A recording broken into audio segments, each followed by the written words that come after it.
Adelante, hermana. Bendito Señor, Padre Celestial. Te damos gracias, Señor, por este tiempo tan maravilloso, Señor.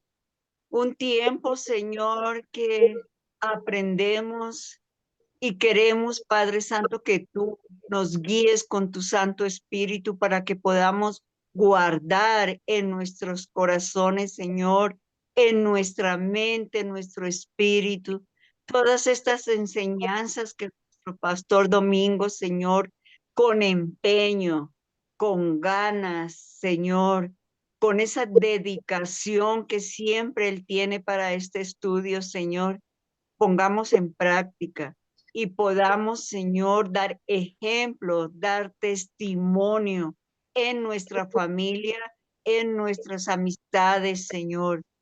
Gracias, Señor, porque en realidad nos sentimos tan bendecidos de este aprendizaje, Señor, que llena nuestros corazones, que nos sentimos felices, Señor, de este compartir esta palabra y compartir, Señor, con los hermanos, Señor, dándote, Señor, las gracias, la honra, la gloria, en el nombre de tu Hijo amado Jesús. Amén, Señor. Amén.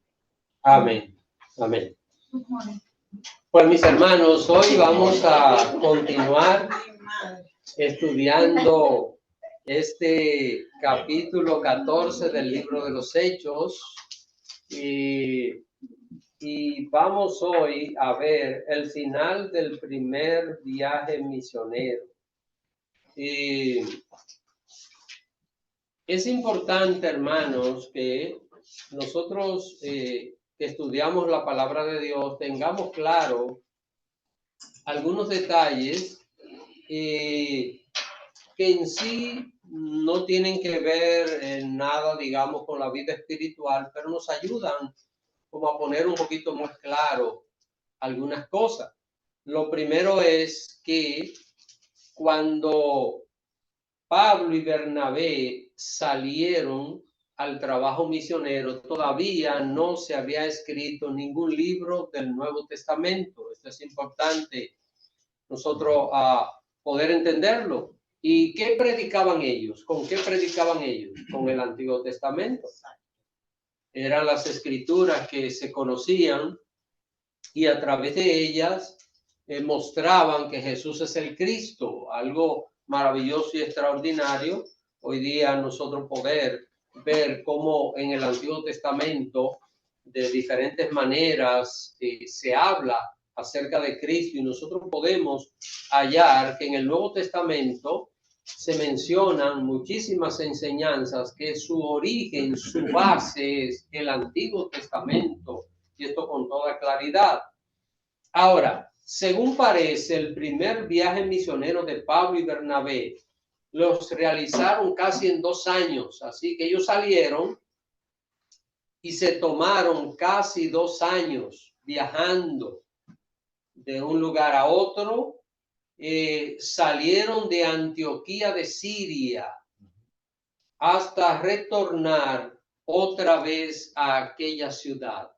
Así que de allí salieron a visitar diferentes lugares, y los lugares que ellos visitaron durante casi esos 2 años fueron Chipre, que es una isla, y fue donde primero llegaron.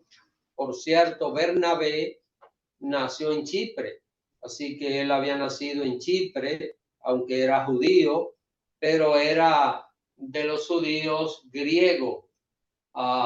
Los judíos que los consideraban griegos no porque eran griegos de nacionalidad, de raza, sino porque habían nacido fuera del territorio de Israel.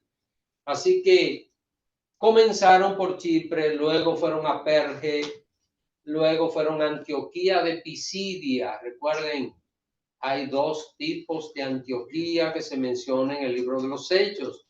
Antioquía de Siria fue de donde ellos salieron, donde fueron llamados al ministerio, y Antioquía de Pisidia es una ciudad donde ellos fueron a visitar en este primer viaje misionero. Luego de salir de Antioquía de Pisidia, van a Iconio, después van a Listra.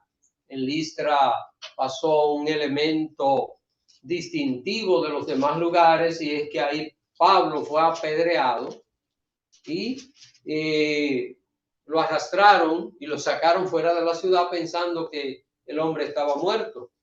Después llegaron a Derbe. Ahí terminó esta ruta, es decir, 6 lugares fueron visitados por el apóstol Pablo y por Bernabé, y sabemos bien cuál era el propósito que ellos tenían. El propósito era compartir el evangelio de Cristo con las diferentes personas en esas diferentes ciudades. Después de ellos terminar este recorrido, el Espíritu Santo los envió de vuelta a cada una de estas ciudades. Es importante, hermanos, entender que cuando un cristiano se ocupa de compartir el evangelio con otra persona, debe ocuparse de darle seguimiento. El seguimiento es un detalle muy, pero muy importante, porque es el cuidado. Imaginémonos lo que es cuando un niño nace, su madre no lo abandona. Y aunque ninguno de nosotros somos padres espirituales o madre espiritual, si así quisiera llamarse, de otra persona, pero hay una responsabilidad de velar por el bienestar espiritual de esa nueva criatura. Así que hay que darle la palabra, y otra cosa importante que hay que darle a la persona que está iniciando en los caminos de Dios, hay que darle la palabra, ¿verdad? Déjenme poner esto acá. No tiene. Hay uno negro. Bueno, pero este es. Ok. Hay que darle la palabra. Y hay que darle, muy importante, testimonio. Porque, ¿qué gano yo con predicarle a Cristo a una persona y decirle Cristo te cambia, y la persona decir, pero ¿y a ti no te ha cambiado?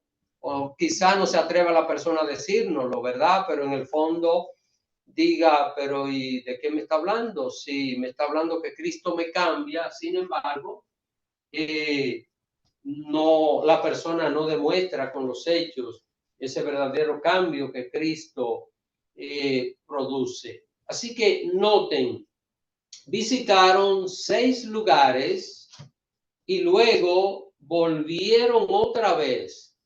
Y el propósito es lo que estudiamos la semana pasada: confirmar el ánimo en la fe de los creyentes, y también para establecerles pastores en cada congregación, un liderazgo que pudiera guiar a aquellos hermanos a crecer en el Señor.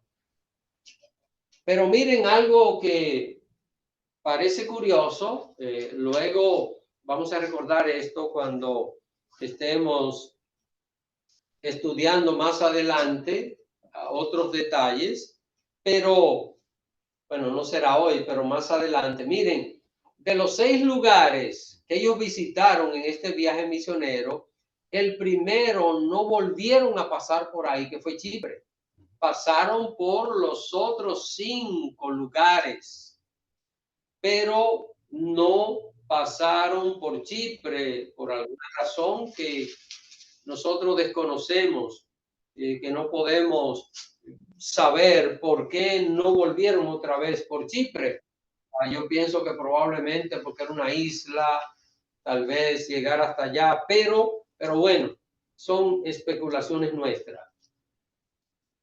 Como nosotros podemos comprobar, los 2 misioneros estaban empeñados en cumplir con el llamado que el Señor les había hecho.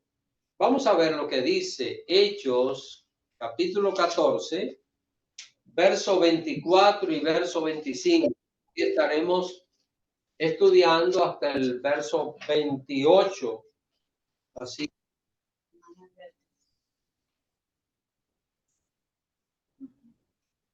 Hermana Beatriz. Ya.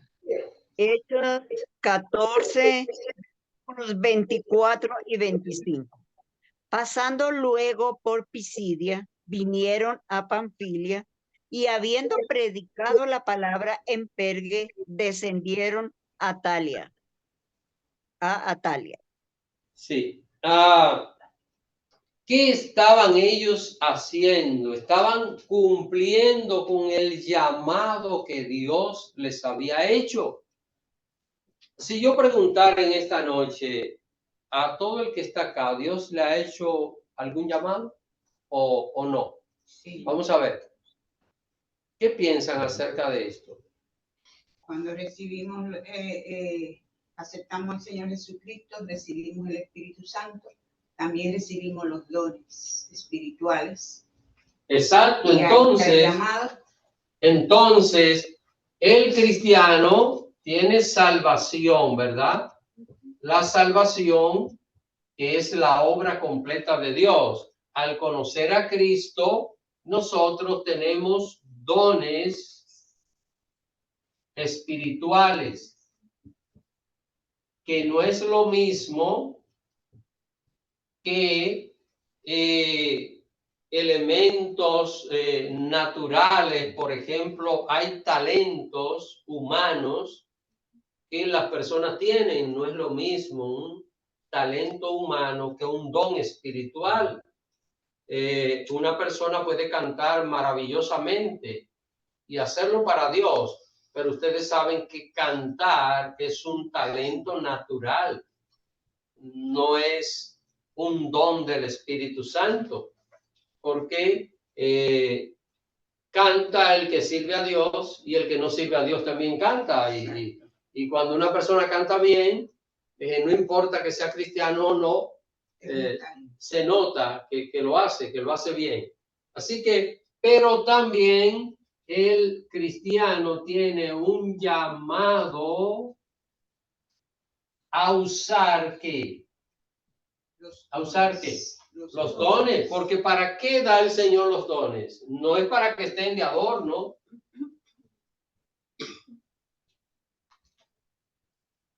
Los dones espirituales son para edificar el cuerpo de Cristo, que es la iglesia. Entonces, cada cristiano tiene un llamado. Ahora, la pregunta es, ¿debemos nosotros pedirle al Señor, Señor, ayúdame a cumplir con el llamado, ayúdame a poder identificarlo? A veces nosotros tal vez decimos, pero ¿cuál es mi llamado?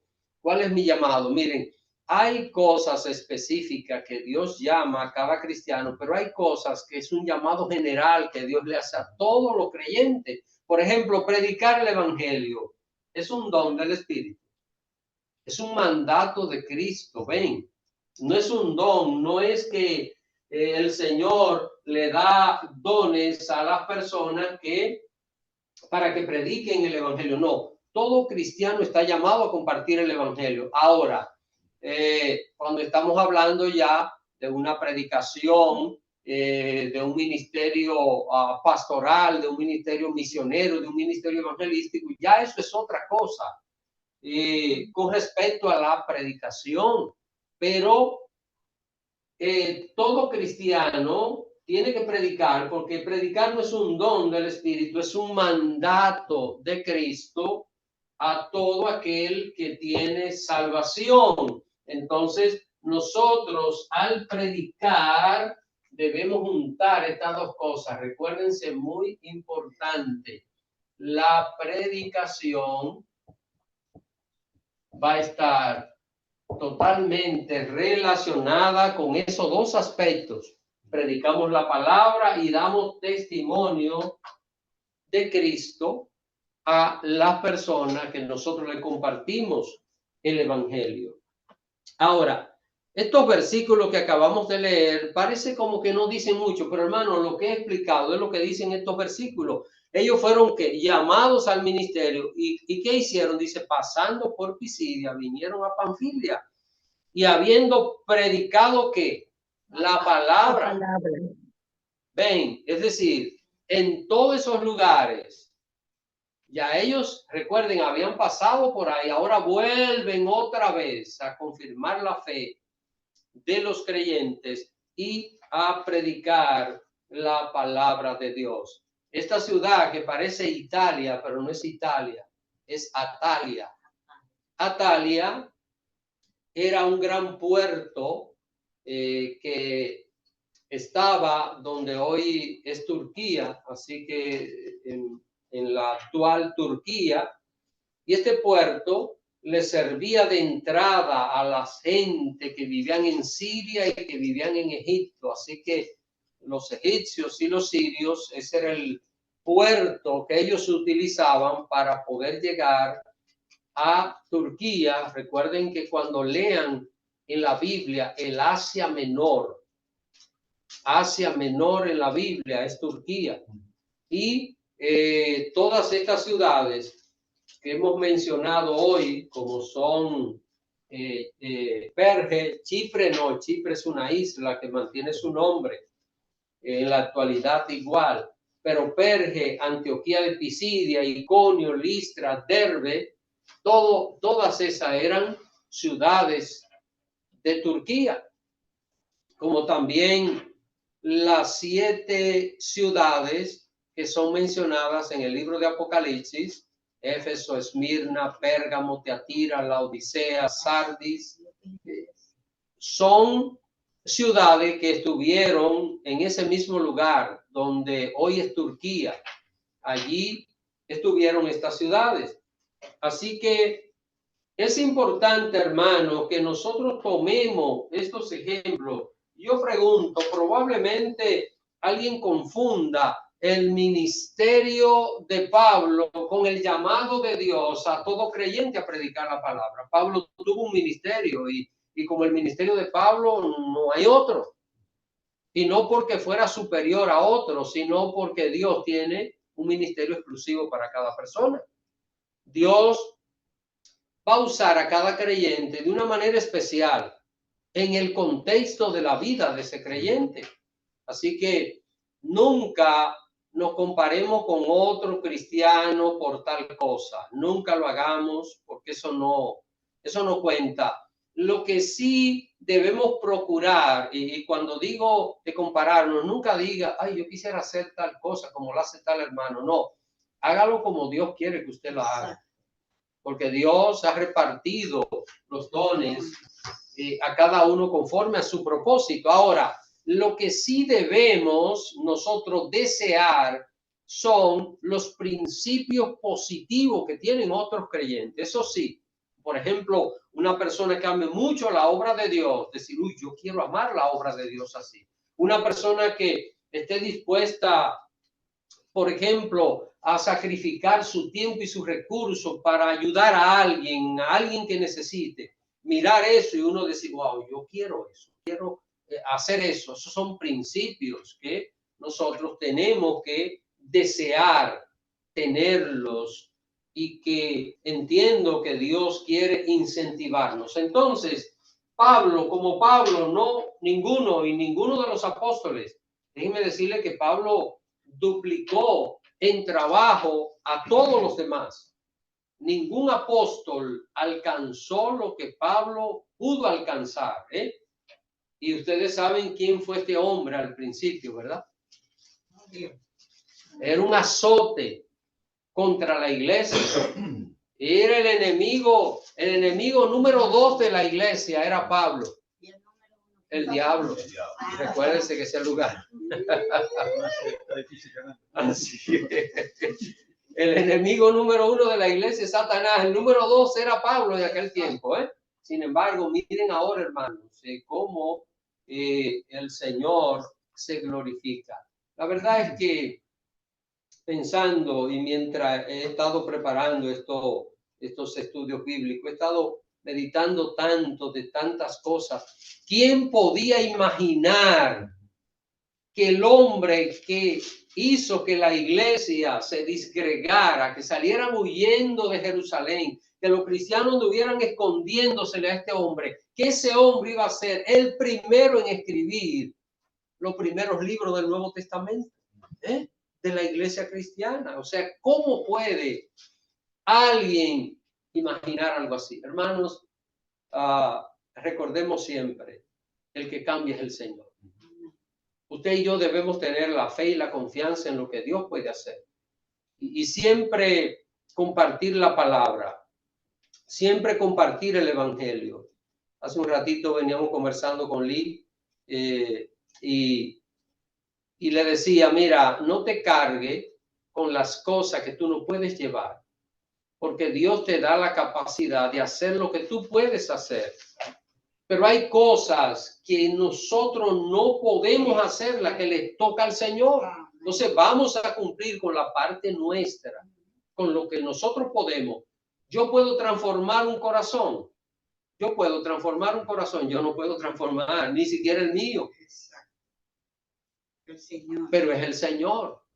Ahora, el evangelio que predicamos puede transformar un corazón. Amén. Entonces, vamos a predicar el evangelio. Existen muchos cristianos que saben que tienen compromiso con Dios, pero no hacen nada para cumplir. Y lo saben. Y se pueden pasar la vida entera diciendo, sí, yo sé lo que tengo que hacer y yo sé lo que tengo que hacer. Y que tienen conocimiento de la palabra, pero no la ponen en práctica. Es un chiste de un cuervo dominicano, así que ese cuervo era dominicano. Cuervo dominicano que él estaba en un árbol y cuando estaba lloviendo y llovía, el cuervo se mojaba y decía, voy a hacer una casa, voy a hacer una casa, voy a hacer una casa, y no se callaba. Y cuando dejaba de llover decía, no voy a hacer nada, no voy a hacer nada, no voy a hacer nada. Así que es un chiste, ¿verdad? Pero pasa esto en la vida de las personas. Vamos a ver una cita bíblica que Pablo señala acá en 1 Corintios. Dejen marcado Hechos, porque vamos a volver al libro de los Hechos, pero vamos a ver 1 Corintios, que está ahí después de Romanos, capítulo 9. Termina los Hechos, Romanos y luego 1 Corintios. Capítulo 9. Vamos a ver el verso 16 y 17. Yo puedo leer, pastor. Adelante. Amén.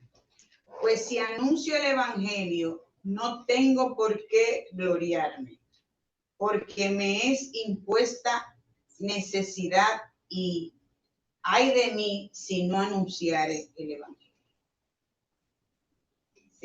El 17 también, pastor. Por lo cual, si lo hago de buena voluntad, recompensa tendré. Pero si de mala voluntad, la comisión me ha sido encomendada. Es decir, hermano, Pablo, miren lo que Pablo dice acá. Dice, bueno, lo primero es que si yo anuncio el evangelio, no tengo de qué gloriarme. Es decir, Pablo famoso, Pablo importante, Pablo de nada. ¿Por qué? Porque me es impuesta necesidad. Cualquiera diría, ¿estaba Dios obligando a Pablo? No, Dios no estaba obligando a Pablo, pero Dios le estaba diciendo, tiene que hacerlo. Es un mandato de Dios, ven.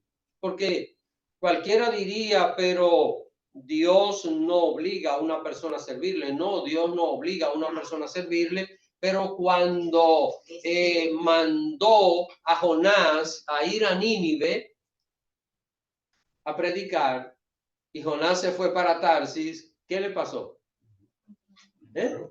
Así que... Pastor, ¿y qué quiere decir esto que finaliza? Pero si de mala voluntad, la comisión me ha sido encomendada. Es decir, tengo que cumplir.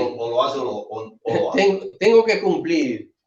Sí o sí. Si lo hago, lo que Pablo está diciendo aquí, miren, si yo lo hago de buena voluntad, recompensa tendré. Porque es una recompensa de Dios. Y es la parte que nosotros debemos entender. cuando el cristiano está claro de que esta vida es pasajera, que estamos de paso, que nosotros vamos caminando hacia la vida eterna y que cualquier cosa que hagamos, nosotros la realicemos pensando en proyectarnos a la vida eterna, al final va a haber una recompensa, hermano. Y aquella recompensa va a ser eterna. Usted sabe lo feliz que se siente una persona, por ejemplo, que vaya separando parte de su sueldo en un fondo de jubilación y luego un día ve todo ese dinerito junto. Qué alegría, ¿verdad? Qué gozo. El cristiano, dice la palabra de Dios, que va a tener recompensa por sus obras. Recuerden, yo no estoy hablando de salvación. No se salva por obras, se salva cuando acepta a Cristo. Ahora, sus obras, lo que hace para Dios, cómo cumple lo que Dios manda, su servicio a Dios, tiene una recompensa. Y Pablo aquí está hablando, él dice, bueno, si lo hago de buena gana, pues recompensa tendré. Pero si de mala voluntad, es decir, Pablo lo que está diciendo es esto, no es que Pablo iba a decir, yo no quiero andar predicando y Dios me obliga, no, no es esto, sino que Pablo está diciendo, pero a veces no es tan fácil hacerlo. Y realmente no es tan fácil, hermano. Mire, a veces nos toca quizá compartir el evangelio con alguien que vemos el rechazo inmediatamente, y eso no es fácil. No es fácil, porque el que conoce a Dios sabe que no le quiere hacer un daño a esa persona, todo lo contrario, ayudarlo a salir de la condenación eterna. Y mayormente pasa esto, que hay gente que lleva una vida hecha un desastre y uno sabe que si le habla de Cristo va a organizar su vida y todo va a cambiar en todos los aspectos en la vida de esa persona y esa persona se va a beneficiar. Entonces, como que es un poquito difícil cuando uno dice, pero espérate, lo único que quiero es hacerte un favor a ti, pero como es en el nombre de Cristo, que no es en nuestro nombre, entonces, ¿qué pasa? ¿Qué pasa? De mala voluntad, es decir, siento esa incomodidad de poder compartirlo. Hermanos, le podemos hablar de Cristo a mucha gente y nos puede escuchar con atención, pero hay gente que no nos va a escuchar con atención.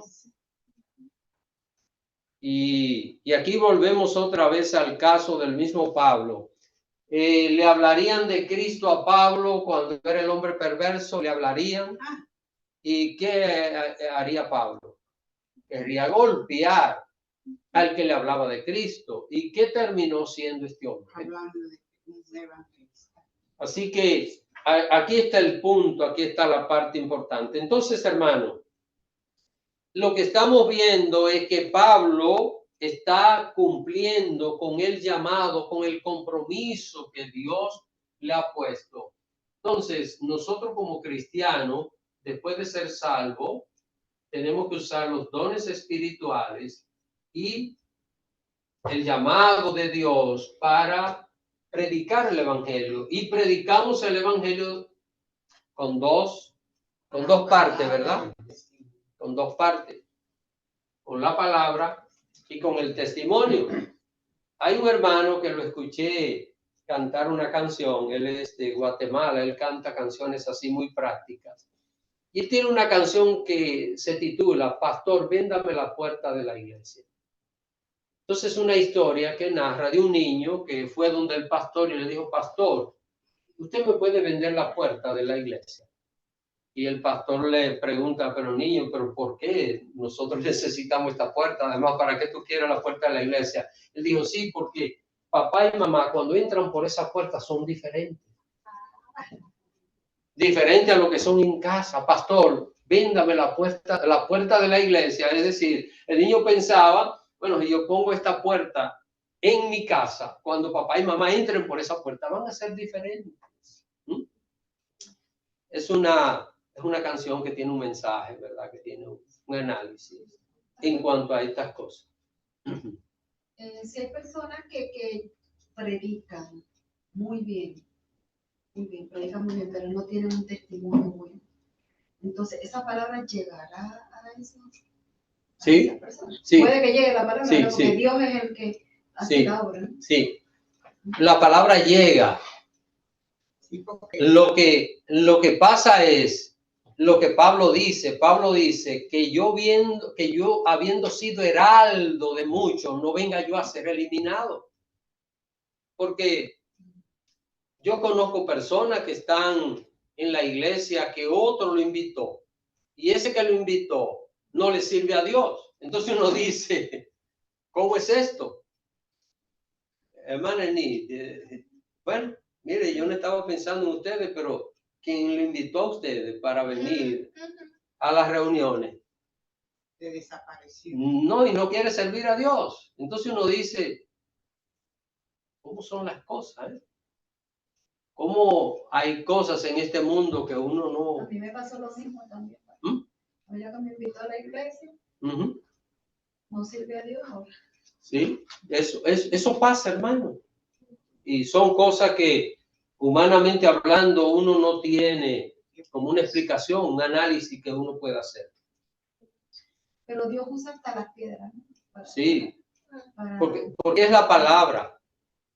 Es la palabra de Dios. En ese caso, ella no era un buen testimonio. Uh-huh. Yo decía, ¿de qué me están dando a mí?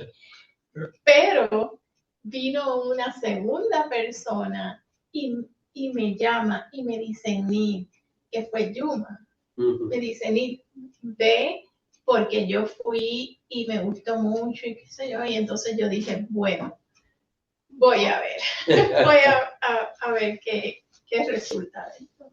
Sí. También, pastor, a veces Que tampoco pues, Dios tiene una intención con esa persona. A lo mejor Dios quería que esa persona siguiera el buen camino, Sí. pero no lo hizo. No lo Porque hizo. tiene libre albedrío. Entonces, Sí.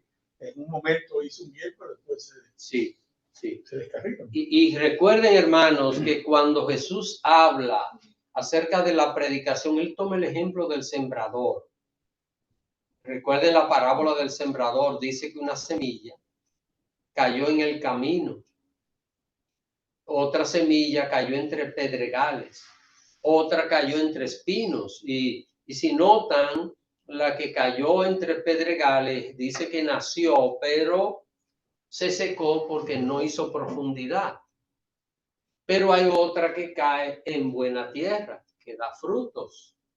Entonces, esas semillas que a veces no caen en buena tierra, en el tiempo en que están ahí, pueden ayudar a otros a acercarse. Tristemente, pues ellos no sacan el mejor de los provechos y bueno, no es culpa de Dios en este caso, sino que la persona pues no termina creyendo, no termina afianzando su fe en el Señor. Pero yo creo que a veces esas personas se quedan, pastor, se quedan, y lo he podido comprobar con esta persona, se quedan con esa, ¿cómo diría yo? Inquietud, esa es la palabra, se quedan con esa inquietud y buscan donde se encuentren, como servir, acercarse a Dios. Le digo porque es lo que conversé no hace mucho con ella, una semana, y esa es la impresión. En varias ocasiones no lo quiere admitir, pero siempre en sus conversaciones usted sabe que es muy peculiar. Sí, sí. Bueno, la Biblia dice que la palabra que sale de la boca de Dios no torna a él vacía. No, y cierto. hermanos, y es que aquí otra vez tenemos que repetir esto, y es que nosotros no sabemos el plan que Dios tiene con una persona. Unos de una manera, otros de otra. Que al final de cuentas Dios salve a tantas almas, ¿verdad? Es la parte más importante que hay. Muchas veces también sucede lo contrario y uno no se explica por qué, ¿no? Alguien que predica muy bien, de todo corazón y no le hace caso. Pues esta palabra tampoco es perdida.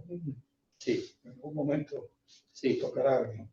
Es que hay algo, hermanos, recuerden, cuando un cristiano entiende esto, lo va a hacer con gozo, aunque lo rechacen, porque dice, bueno, ¿cuál es mi trabajo?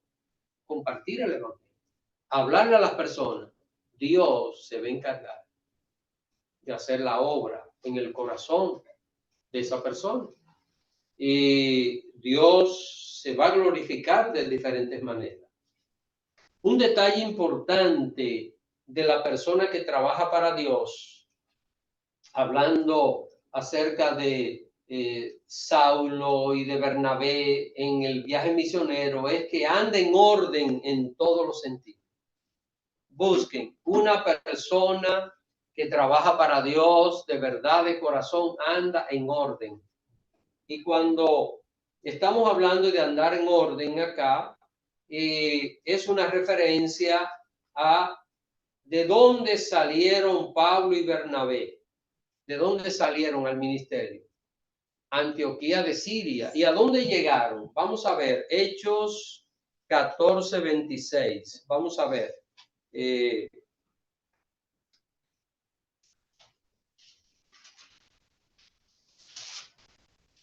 Volvieron al mismo punto. Hechos 14:26. ¿Alguien que lo lea, por favor? A ver, sí. Hechos 14:26. De allí navegaron a Antioquía, desde donde habían sido encomendados a la gracia de Dios para la obra que habían cumplido. Mire, aparece mucha gente por ahí que dicen estas palabras. A mí los hombres no me gobiernan, yo solo me dejo gobernar de Dios. Mire, esto no es asunto de dejarse gobernar, es asunto de obedecer a Dios, porque Dios ha establecido un orden en todas las cosas. Pablo y Bernabé, cualquiera diría, pero esta gente ya al nivel que estaban no necesitaban ir a reunirse a una congregación, quizá a sentarse allí a escuchar los predicadores que había. Aparentemente no, pero eso era lo que Dios había establecido, hermano.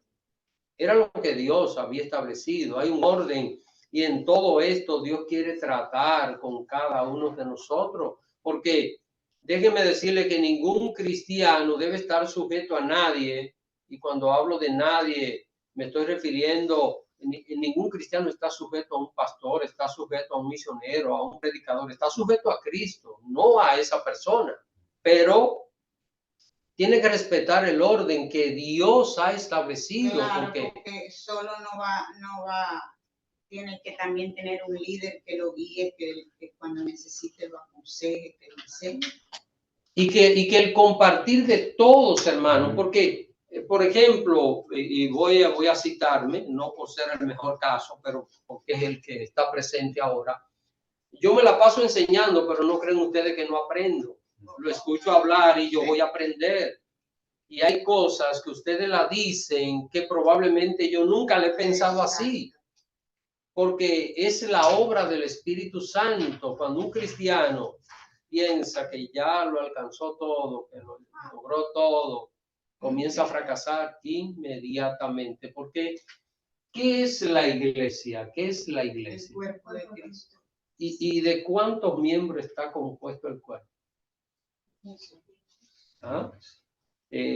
Uno diría, ¿cuál es el miembro del cuerpo más importante? Todos, ¿verdad? Todos. Así que uno no puede decir no porque tal parte del cuerpo es la más importante. Todo, porque Dios creó el cuerpo compuesto por diferentes miembros y cada uno tiene una función. Y esa función de ese miembro sirve para complementar las funciones de los demás. Entonces, miren lo que hacen ellos. Pudieron haberse quedado en otra parte. Ya eran famosos. Incluso ya eran más famosos que los que estaban allí en la iglesia de Antioquía. Pero no, de allí salieron, allí otra vez regresaron, hermanos. Ahora, esta iglesia de Antioquía, recuerden que era muy activa. Vamos a ver, vamos a recordar en el capítulo 13, verso 1, vamos a ver lo que dice. capítulo 13, verso 1, de la característica de esta iglesia de Antioquía.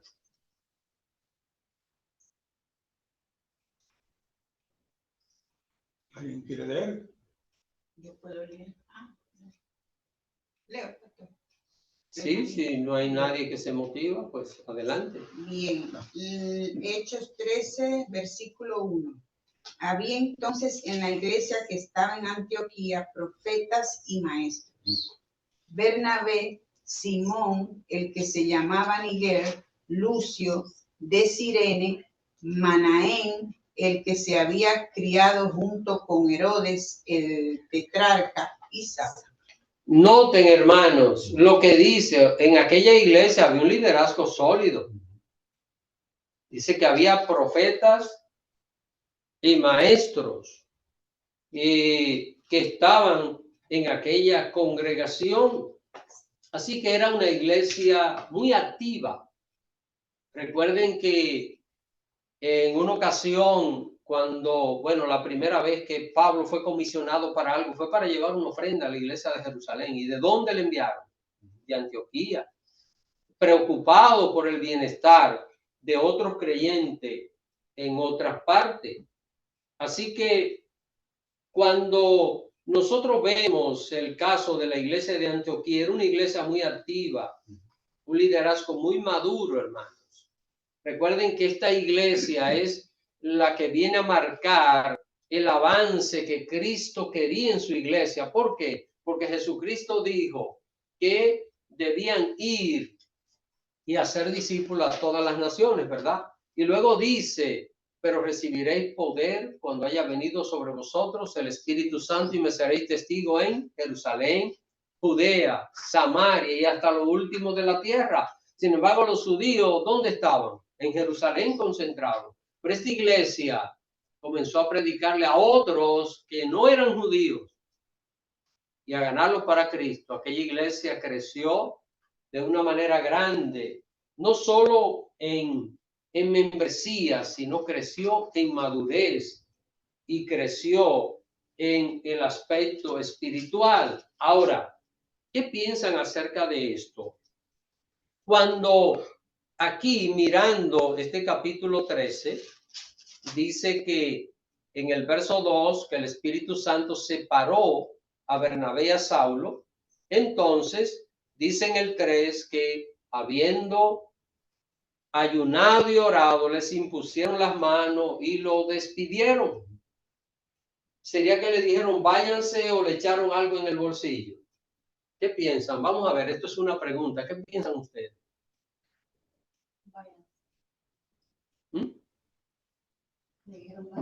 Váyanse, ¿verdad? ¿No le echarían algo en el bolsillo? ¿Cree que no? Y para sostenerse. Duraron, ¿recuerdan qué tiempo yo dije al comienzo que duraron ellos en este viaje misionero? Yo pienso que en algunos lugares donde llegaron la gente también apoyó económicamente. Hay que entender esto, porque Pablo habla acerca de todo esto y el mismo Jesús dice acerca de esto. Pero sería que esta iglesia que se preocupó por enviar ayuda a los hermanos necesitados de Jerusalén, sería que no le... ¿verdad? Sería que puso algo, algún dinerito, hermano, vamos a poner de este fondo algo para apoyar este trabajo misionero. Sí, por supuesto que sí. Sí, ya el uso del dinero viene de miles de años atrás. Pero cuando el Señor Jesucristo se usaba dinero. Sí. Sí, Sí, ¿verdad? Sí, el dracma. Recuerda que No hay ¿quién lo duda, vendió por una moneda? Exacto. Cuando el producto de quién era la moneda. No, exacto. Y monedas ya acuñadas. Sí. Tenían el rostro del emperador, del César que estaba de turno. Pero también recuerden ustedes que José fue vendido. Y estamos hablando de unos 600 años Y no, estamos hablando de unos 1700 años, 1800 años antes de Cristo, cuando José fue vendido para Egipto. Déjenme ver, 400, 2000 años antes de Cristo, porque los judíos, los israelitas duraron en Egipto 430 años y salieron en el siglo XV. Así que en el año 1500 más o menos, así que estamos hablando de 1900 años antes de Cristo, y ya había moneda porque José, el hijo de Jacob, fue vendido por sus hermanos por 20 monedas en aquella época. Así, hermano, que esa moneda pues se usaban ya de antiguo, y hay que entender que en todo esto apoyaron este trabajo misionero. Ahora, estos hermanos regresaron los dos que habían sido despedidos 2 años atrás, y ahora llegaron con muchísimo testimonio. Vamos a ver el verso 27. Hechos 14, verso 27. Vamos a ver lo que dice. ¿Alguien del sur?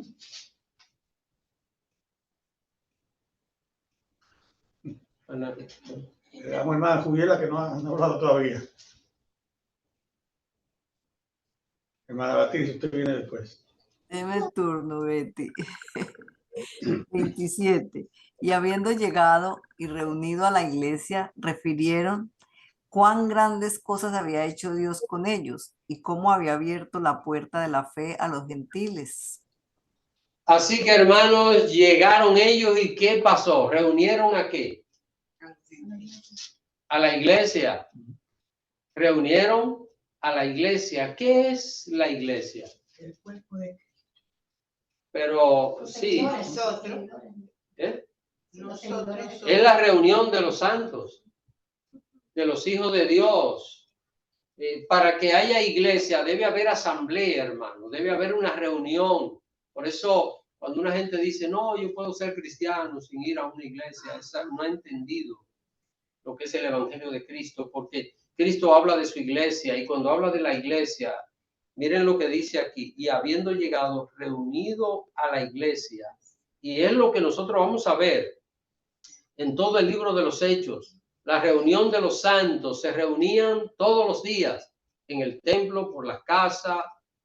La reunión de los santos es lo que hace iglesia, porque la palabra iglesia viene del griego eclesia, y lo que significa es asamblea.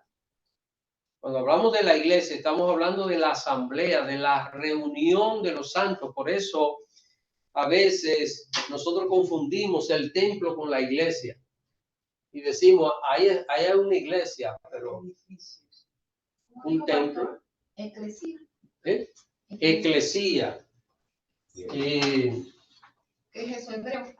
Eso es griego. Griego.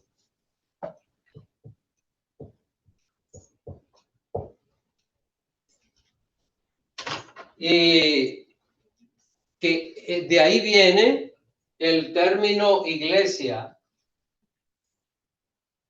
y esto significa asamblea. Así que en el griego la gente, cuando se reunía, decía, estamos teniendo una asamblea. Cuando este lenguaje se usa en el Nuevo Testamento, entonces es la asamblea de los hijos de Dios, que es la iglesia de Cristo, la iglesia que Cristo ha establecido. Ahora llegaron estos hermanos, y llegaron a compartir ¿qué? Testimonio, ¿verdad? Su experiencia. ¿Para qué sirve esto? Vamos a ver. ¿Para qué sirve compartir experiencias, dar testimonio? Son ejemplos vividos de la gloria y la gracia del Señor. Son testigos. Exacto. Están expresando lo que ellos han vivido, hermano. Y yo pregunto, ¿cada cristiano debe buscar esto? Es decir, ¿debe buscar esas vivencias? Claro. ¿Y compartirla? ¿Podemos compartirla? No me estoy refiriendo a aquella famosa gente que andan hablando tantas cosas que a veces, hermano, no da ni deseo de oír. sino de una experiencia bonita. Una persona, por ejemplo, haber vivido una situación y explicar cómo Dios la sacó adelante. O sea, ¿eso qué hace esto? Levanta la fe, fortalece la fe, porque tal vez yo estoy diciendo cómo el Señor me sacó adelante y hay una persona en ese momento que está pasando una situación. ¿Y qué hace esto? Lo de la esperanza. Le da, yo quiero Yo conocer quiero. y vivir eso, o sea, estar cerca de que hizo eso. Sí. Como iglesia. ¿Ah? Sí, hace rato de que no he compartido ni hablado nada, solamente estoy adquiriendo, pero hay algo que sí no puedo callar, hermano, es algo, mirando la foto de Pablo, Bernabé, eran líderes, eran gente capacitada, y ellos le impusieron la mano, quizá, hermano, más humilde que ellos, menos conocimiento, y humildemente se sometieron y lo enviaron. Lo que es la necesidad de uno reconocer lo que es ser miembro de una iglesia local. Porque a veces no pensamos, si uno ve eso es algo tan común, no solamente en el pueblo hispanoparlante, en todas las lenguas, que cualquiera que sabe, dice un gloria de un aleluya, sea hermano, ya inmediatamente lo que quiere es ser independiente o plantar una iglesia y no se somete a nadie. La conclusión aquí, ¿a dónde volvieron ellos? El versículo que se acordó. Ellos volvieron a su iglesia. La iglesia, la iglesia, la asamblea, es la que reconoce el ministerio de la persona, el creyente, y es la que envía. El Espíritu Santo hace reconocer la iglesia, el liderazgo, aquellas personas que han sido llamados, y es la iglesia quien envía. No son personas que se envían ellos que se ponen.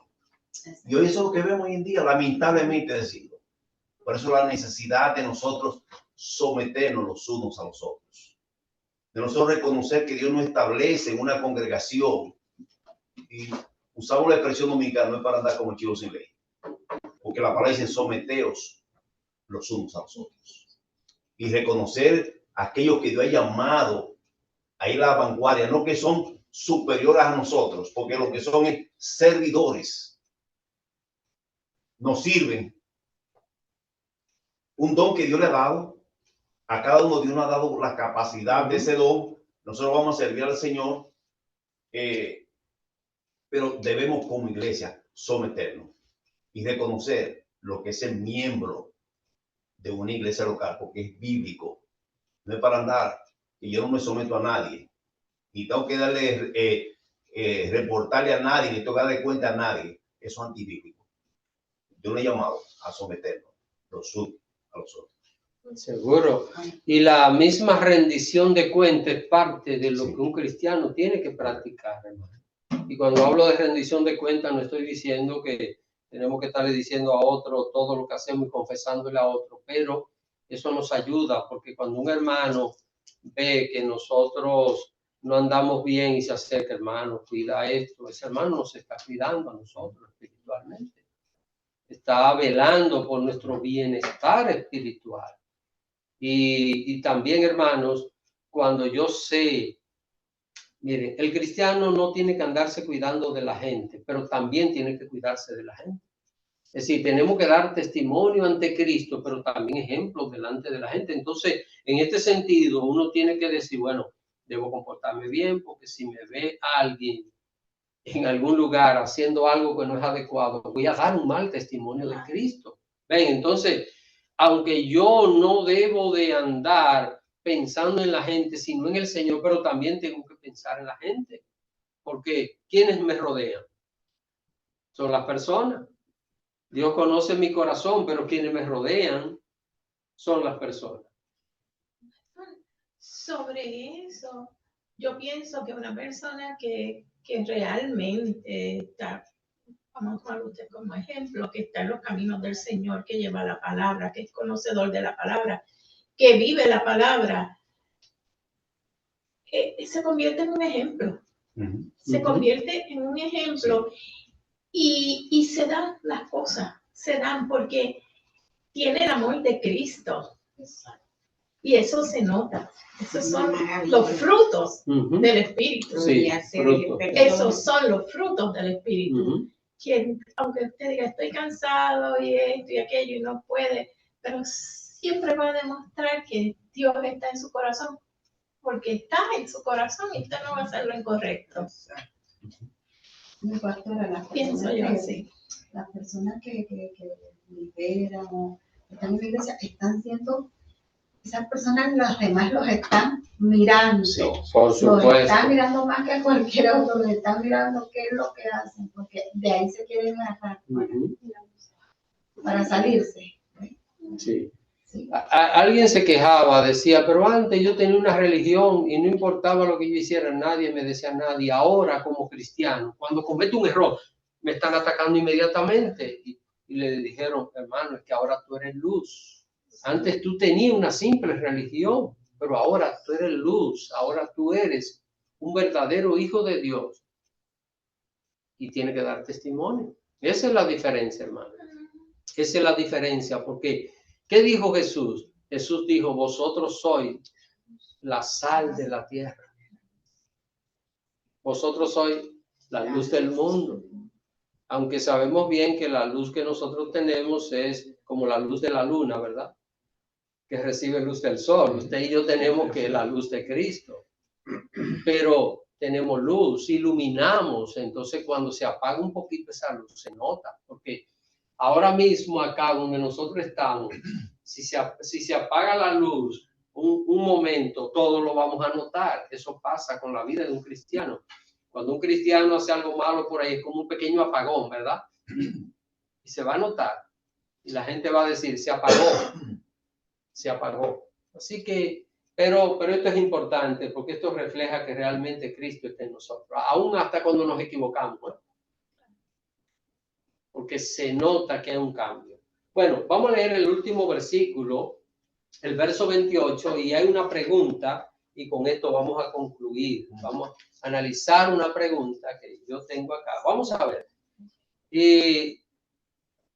14:28, Hechos 14:28. Vamos a ver. Hermana Beatriz. Ya. El 14:28 dice así. Y se quedaron allí mucho tiempo con los discípulos. Ahora los misioneros se tomaron una pausa, ¿verdad? ¿Qué tiempo tenían ellos en la misión? 2 años. 2 años, ¿verdad? Así que esta misión comenzó, hermanos, comenzó como en el año 48 y terminó cerca del año 50, el primer viaje misionero. Esa es la fecha en que aquello sucedió. Ahora, dice allí que se quedaron mucho tiempo en aquella ciudad, no salieron durante un largo tiempo, se tomaron una pausa. Y aquí viene una pregunta que quiero escuchar las opiniones de ustedes. ¿Qué piensan ustedes sobre la diferencia, escuchen bien, entre una vacación ministerial y una vacación espiritual? ¿Qué piensan? Vamos, déjenme poner esto aquí.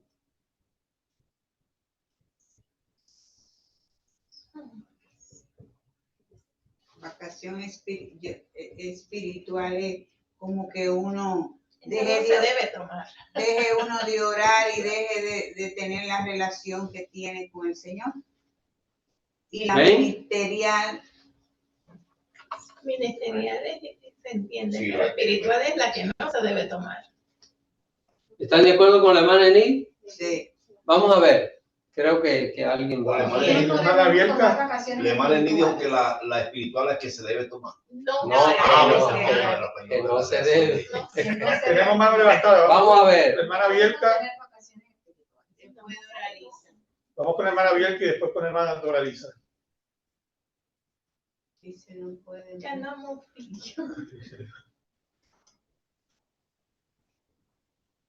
Buenas noches. De la vacación espiritual, o sea, esa nunca se debe tomar vacación espiritual porque el Espíritu Santo mora en nosotros, los creyentes. Y es como dijo una vez un pastor en mi país, que no entiende muchas veces cuando una persona va a un equipo de pelota o algo así, en el equipo de pelota se vuelve loco, vocean, toman, o sea, no toman, pero se sacan de su casilla. Entonces dice, no es que dejan el Espíritu Santo en la puerta y entran ahí loco, o sea, el Espíritu Santo, uno va donde quiera, va con él. Entonces eso nunca se va a tomar vacaciones de eso. El ministerio, si es un ministerio, por ejemplo, que tiene escuela dominical o de predicar la palabra en una iglesia, en eso sí se debe descansar, pero en lo espiritual no. Amén. Doraliza. Ya Bielka como que lo abarcó más o menos. Ella dijo, pero yo voy a decir un poquito con ejemplo. La espiritual, si nos vamos para la playa, somos espirituales. Todo lo que hacemos sabemos que somos embajadores del cielo, estamos representando el reino de Dios. Entonces, Bielka lo explicó bastante bien. Menos lo por ejemplo, para todo domingo coge vacaciones y va a Santo Domingo, aunque no se desconecta del ministerio. Pero en el ministerio es algo así, un tiempo de descanso. Ese desconecta la iglesia de nosotros un poco, pero sigue trabajando. Eso era todo bien. Se lo abarcó todo. Lo que hacemos. Hermano, claro.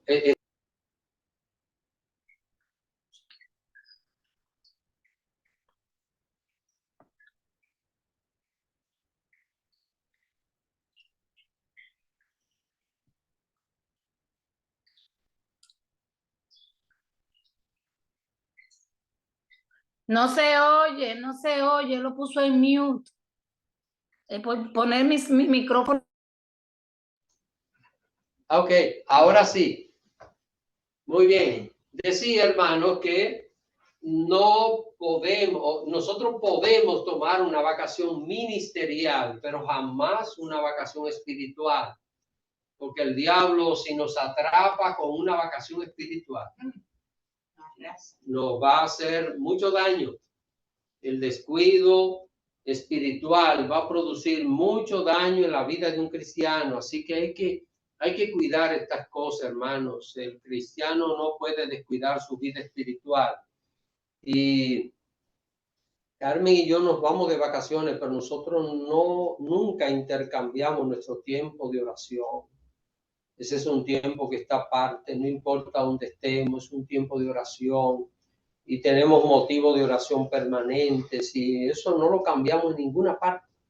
Y de verdad que yo mismo a veces tengo que trabajar con esto porque a veces llego a un lugar y tengo que, ya lo que decidí con promesa a la hermana Carmen es que solo voy a tener una predicación ese mismo sábado que llegamos, un evento para líderes y una predicación el domingo y ya no más compromiso con la iglesia. Se va para allá y se va a predicar también. No, hermano, yo tuve un año que cuando venía en el avión yo estaba dando gracias a Dios porque venía y fui a descansar porque era una invitación aquí, invitación allá y yo dije, eso se acabó y se lo he dicho.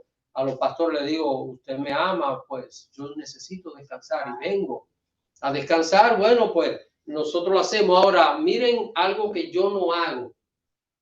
Nosotros podemos ir a un lugar turístico, pero en ese lugar turístico les voy a hablar de Cristo, a quien me está atendiendo. Y Carmen sabe que oramos por diferentes personas. Estábamos comiendo una pizza en un lugar y pasó un muchacho con una limpiabota y me dijo que si quería limpiar el zapato y luego le digo, sí, ven. Y cuando vino, ahí estuvimos con él, compartimos con él y oramos con él. En ese lugar, ahí en la pizzería, oramos con No él. se ve aquí eso de limpiador. Así que yo no necesitaba tanto que me limpiaran los zapatos como aproveché la oportunidad para hablarle del Señor Jesús. Y así es, hermano, así es. Recuerden, podemos cogernos vacaciones, podemos irnos a conocer un lugar, todo eso es bueno, maravilloso, pero nunca descuidemos la parte espiritual. Pablo y Bernabé se pararon, ¿verdad? Ya no siguieron predicando, iban a continuar luego, pero esta parte aquí jamás la descuidaron. Pastor, cuando dice se quedaba mucho tiempo, yo creo que ellos se tomaron una vacación como la suya. Yo creo que ellos siguieron durante ese mucho tiempo predicando ahí en la iglesia. Oh, sí, sí. Lo que no continuaron fue viajando. Son 2 años que estaban de un pueblo a otro. Ya.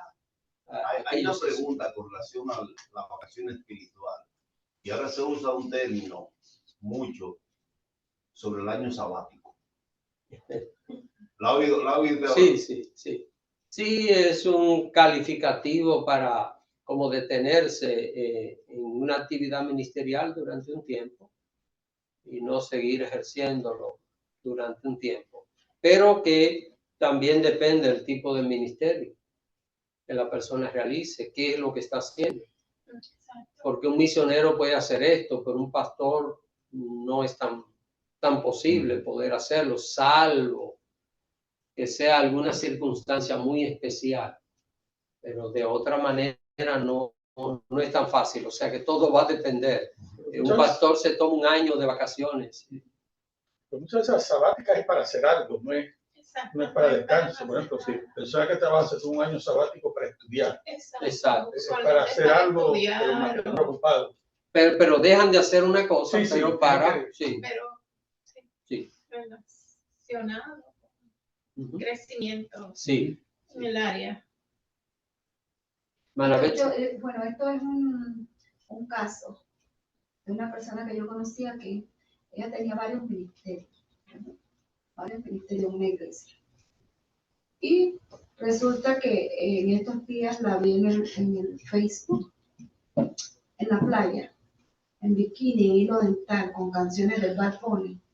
Entonces yo la llamé y le dije, ¿tú todavía eres cristiano? Yo estoy de vacaciones, Betsy. Así me dijo, yo estoy de vacaciones, yo voy en mis vacaciones lo que yo quiera. Y le digo, yo no creo que tú te estés portando muy bien, tienes que dar ejemplo a los demás. Y ella me dice, tú lo que tienes es envidia.